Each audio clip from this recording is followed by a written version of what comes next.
Hello viewers, welcome to Nupur's cooking gallery. আজ আমি আপনাদের সঙ্গে ছানার রসমালাই এই রেসিপিটা শেয়ার করব। ভিডিওটি শেষ পর্যন্ত দেখার অনুরোধ রইল। ভিডিওটি ভালো লাগলে লাইক করবেন, শেয়ার করবেন। আর আজকে এই রেসিপিটা করার সাথে সাথে আমার বাড়ির কিছু মানুষের সঙ্গে আপনাকে পরিচয় করাবো। আপনাদের আশা করি ভিডিওটা আজকের খুবই ভালো লাগবে, শেষ পর্যন্ত দেখবেন প্লিজ। তো ফার্স্টে আমি এখানে ছানা কাটিয়ে নিলাম লেবুর সাহায্যে, তারপর ছানা থেকে জলটা বার করে নিলাম। এবার প্লেন জল দিয়ে ছানাটাকে একটু ধুয়ে নিচ্ছি যাতে লেবুর টক ভাবটা চলে যায়। আর এরকম চামচের সাহায্যে চেপে চেপে সমস্ত জলটা বার করে ছানাটাকে একদম ড্রাই করে নিলাম। এবার একটি প্লেটের মধ্যে ছানাটা নিলাম এবং সেটাকে খুব ভালোভাবে ডলে নিচ্ছি। কম করে 5-6 মিনিট মতো এটাকে ডলে নিচ্ছি। ডলাটা যত ভালো হবে না আপনার তত ভালো রসমালাই তৈরি হবে। এবার এর মধ্যে দিলাম ছোটো চামচের 1 চামচ সুজি।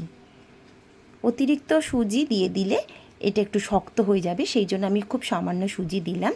এবার হাতের মধ্যে ঘি মাখিয়ে এরকম গোল গোল ঘুরিয়ে ঘুরিয়ে ছোট ছোট সাইজের, নকুলদানার থেকে একটু বড়, নাড়ুর থেকে একটু ছোট, এরকম সাইজের গোল গোল আকার দিয়ে রাখছি পাশে। সমগ্র ছানাটাকে একইভাবে আমি গোল গোল আকার দিয়ে নিলাম। এবার কড়াইয়ের মধ্যে আমি নিলাম 2 প্যাকেট ফুল ক্রিমযুক্ত রেড কাউ মিল্ক। আপনারা অন্য কোনো ব্র্যান্ডের দুধও নিতে পারেন। এবার দুধটাকে বেশ জাল দিয়ে ঘন করে নিচ্ছি। আর একটি কাপের মধ্যে নিলাম মোটামুটি 10 টাকার যে আমুল স্প্রে প্যাকেট হয় গুঁড়ো দুধের, সেই 2 প্যাকেট গুঁড়ো দুধ। এবার সেটা লিকুইড দুধের সাহায্যে গুলে নিচ্ছি। এবার এটা মিশিয়ে দেব লিকুইড দুধের মধ্যে। গুঁড়ো দুধটা ব্যবহার করলে এখানে দুধটা আরও ঘন লাগবে এবং খেতেও খুব সুস্বাদু লাগবে। আমি এখানে কোনো রকমের আর্টিফিশিয়াল কালার বা ফ্লেভার ইউজ করলাম না। ঘন হবে মালাইটা ততই খেতে ভালো হবে। এবার অন্যদিকে একটি পাত্রের মধ্যে নিলাম 1 কাপ মতো জল, আর তাতে নিলাম মোটামুটি 4-5 চামচ মতো চিনি, বড় চামচের 5 চামচ মতো চিনি। এটা যখন টকবক করে ফুটবে, ঠিক যেভাবে রসগোল্লা বানায় সেই রকমভাবেই এই ছোট ছোট রসগুলোকে রসের মধ্যে ছেড়ে দিচ্ছি এবং একটি ঢাকা দিয়ে রাখতে হবে। অন্তত 4-5 মিনিট মতো এটাকে ফুটতে দিতে হবে। এবার বলি, আমাদের দোতলা বাড়িতে নিচের ফ্লোরে আমরা থাকি আর ওপরের ফ্লোরে থাকে কাকারা। আমার ভাইজি আছে একমাত্র, সে অত্যন্তই পাকা, কিন্তু পড়াশুনোর খুবই চাপের জন্য সে কিছুই সেরকম খেলাধুলা করে উঠতে পারে না। আর সে হচ্ছে আমার মা বাবার প্রাণ। এবার চলুন দেখি আমাদের বাড়িতে এখন ঠিক কে কী করছে। ইনি হচ্ছেন জ্যোৎস্নাদি, ইনি রান্নার দিদি। মাসের মধ্যে 10-15 দিন উনি অ্যাবসেন্ট থাকেন, খুব সামান্য টাইমই উনি আমাদের জন্য বার করতে পারেন। আর এই হচ্ছে আমাদের বাগান, বারান্দা থেকে দেখা যায়। আর এই হচ্ছে আমার মা, মামাইকে নিয়ে ব্যস্ত। কি হয়েছে মামাই, কাঁদছিস কেন? ভালো লাগছে না আর, সেইটা বলেছি শুধু। মা নিচে নামিয়ে দিয়েছে বোতল দিয়ে। কি হয়েছে মামাই? What happen baby? কি হয়েছে মা, কাঁদছো কেন? কি হয়েছে মা? ও পড়াশোনা করতে ভাল লাগে না তাই বলেছিস? সেটাই তো, কাল থেকে দাঁড়া আমি মাকে বলবো। তো এত বেশি বেশি করলে এরকম হয় নাকি? মামা একটু কি খেলবে না? আমি খেলবো না জীবনে, খেলার বলে আর কিচ্ছুই তো হাত দেবো না আমি। শুধু পড়াশোনা। আর তুই কেন রিল করছিস রে? রিল ভিডিও করছি নাকি আমি?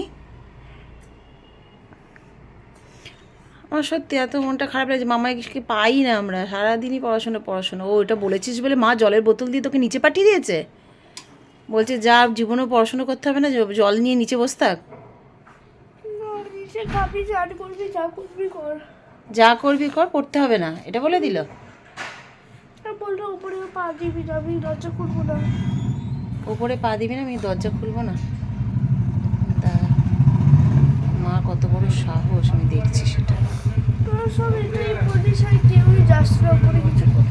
কেন, কি হবে উপরে গেলে? চোখে জল তা বলে? এত সুন্দর মুখটা, চোখে জল? আরে আমি আছি তো নাকি? তুই কি করবি? আমি মাকে বকবো? আমার খুব খিদে পেয়েছে। খিদে পেয়েছে? মামার খিদে পেয়েছে, ভাত খাবে, ভাত দিয়ে দাও। তাই এখানে খেয়ে নেবে মা। আমি এগুলো খাবো না। ওপর থেকে নামিয়ে দিয়েছে তো নিচে তোকে। দেখে খেয়ে নে আমাদের সঙ্গে খেয়ে নে।